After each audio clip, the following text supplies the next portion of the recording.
So those two escapes, those last two go together real well, right? Because it's about which hip he's trying to break my arm on. If he's trying to break me on this hip, I'm gonna go reverse. But as we get to here and I start to face out, maybe he switches hips on me, right? When he switches hips, I go back to hitchhiker, right?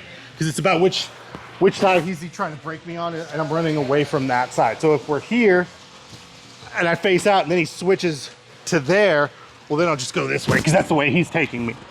If I start to go, he separates me and I start to go hitchhiker, but maybe he back heels and takes my arm back to the other hip to there, okay, then I'll come in and I'll go back to here and get around. And then you chain those two together. A quick tip, so the other spot you're gonna get armbarred a lot from is full guard, right? So if he's got me in full guard, he might try to like get this arm across, step around and do like this kind of armbar, right? The easiest way to deal with this is he needs an angle, right?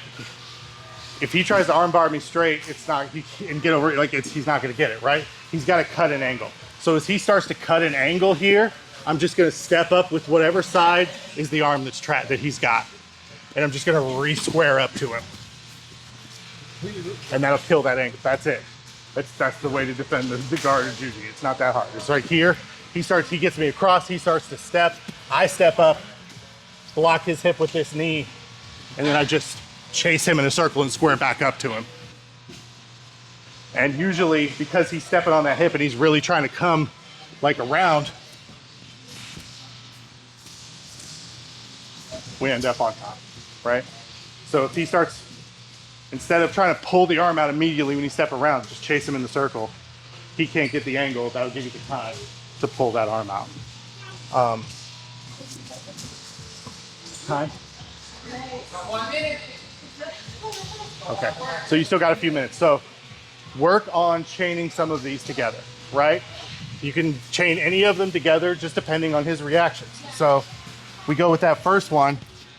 Maybe I separate to here and I start to pass, but he back heels hard here and I can't clear this leg. So instead, we go here. Or he separates me, I start to go hitchhiker, he goes to the other opposite hip, so I gotta go reverse. Get to this position, get your hips to his, have him extend your arm like he's trying to break it.